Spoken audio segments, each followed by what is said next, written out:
Good morning students, प्यारे बच्चों। हम लोग नाउन पढ़ रहे हैं पार्ट्स ऑफ स्पीच के अंतर्गत, जिसमें हम लोगों ने नंबर पढ़ा, जेंडर पढ़ा। आज हम लोग केस पढ़ेंगे, कारक। चलिए सीधा हम लोग कारक पे आते हैं। द नाउन केस, संज्ञा के कारक। केस कारक द्वारा यह प्रकट होता है कि वाक्य में प्रयुक्त नाउन या प्रोनाउन का अन्य शब्दों के साथ क्या संबंध है।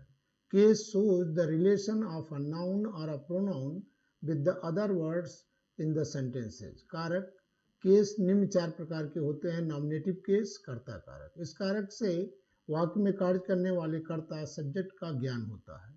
A noun or a pronoun that is the subject of a verb is said to be the nominative case.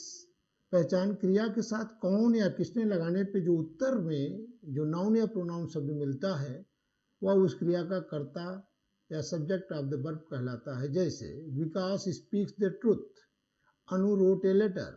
प्रथम वाक्य के अनुसार कौन सत्य बोलता है, तो उत्तर आता है विकास। दूसरे वाक्य के अनुसार किसने पत्र लिखा, तो उत्तर आया अनु ने। अतः विकास व अनु सब्जेक्ट ऑफ द वर्ब, अर्थात ये नॉमिनेटिव केस कर्ता कारक है। अर्थात किसी वाक्य में जब हम प्रश्न करते हैं हु या कौन से, तो जो आंसर निकल आता है वह जो होता है वह उसका सब्जेक्ट होता है, कर्ता होता है, इसलिए उसको नॉमिनेटिव केस कहते हैं। या अनु रोट ए लेटर, एक एग्जाम्पल दिया है, तो किसने लिखा, कौन और किसने।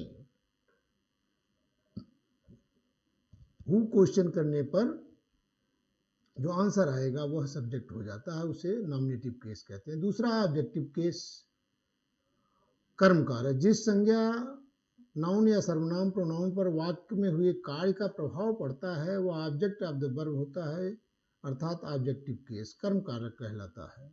A noun or a pronoun that is the object of a verb is said to be in the objective case. जैसे जो कोई भी कार्य होता है, वाक्य के अनुसार पता चलता है कि कोई कार्य हो रहा है, उसका प्रभाव किस पर पड़ रहा है, तो वह कर्म कारक होता है। देखिए पहचान के लिए क्रिया के साथ क्या या किसको लगाने से उत्तर में जो नाउन, संज्ञा, प्रोनाउन, सर्वनाम शब्द आते हैं वे इस क्रिया का ऑब्जेक्ट होते हैं। जैसे Salim reads a book, Yogita gave Roshan a pen. तो प्रथम वाक्य में सलीम क्या पढ़ता है, तो उत्तर आता है बुक, पुस्तक। दूसरे वाक्य में अनुसार योगिता ने किसको कलम दिया, हूं, तो उत्तर आता है रोशन को। अतः दोनों वाक्यों में क्रमशः पुस्तक और रोशन ये ऑब्जेक्ट ऑफ द वर्ब है, अर्थात ये ऑब्जेक्टिव केस है, इनको कर्म कारक कहलाते हैं। पजेसिव केस संबंध कारक। जो संज्ञा या नाउन अथवा सर्वनाम किसी अन्य संज्ञा के प्रयोग से पहले प्रयोग होकर अपना अधिकार प्रकट करे वो पजेसिव केस कहलाता है, संबंध कारक कहलाता है। A noun showing possession is said to be in the possessive case. वाक्य में किसका, किसके, किसकी आज प्रश्न लगाने से जो उत्तर में जो नाउन या प्रोनाउन शब्द मिलता है वह पजेसिव केस संबंध कारक होता है। जैसे Ram's father is old, this is Sohan's house. इस वाक्य के अनुसार किसके पिता बूढ़े हैं, अर्थात उत्तर आया राम के। दूसरे वाक्य में के अनुसार यह किसका घर है, उत्तर आया सोहन का।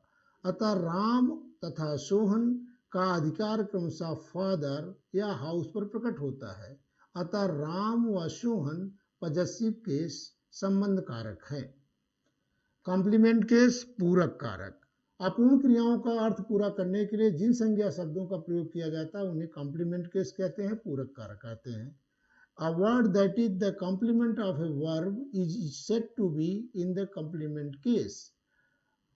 अपूर्ण क्रिया जैसे इज आर एम आदि के पश्चात किसी नाउन या संज्ञा अथवा प्रोनाउन सर्वनाम का प्रयोग होता है, जिन क्रियाओं या वर्ब से पूर्ण भाव प्रकट नहीं होता उन्हें अपूर्ण क्रिया अर्थात लिंकिंग वर्ब कहते हैं। Is, am, are, was, were, seem, look, taste, been, become, make, grow, choose आदि।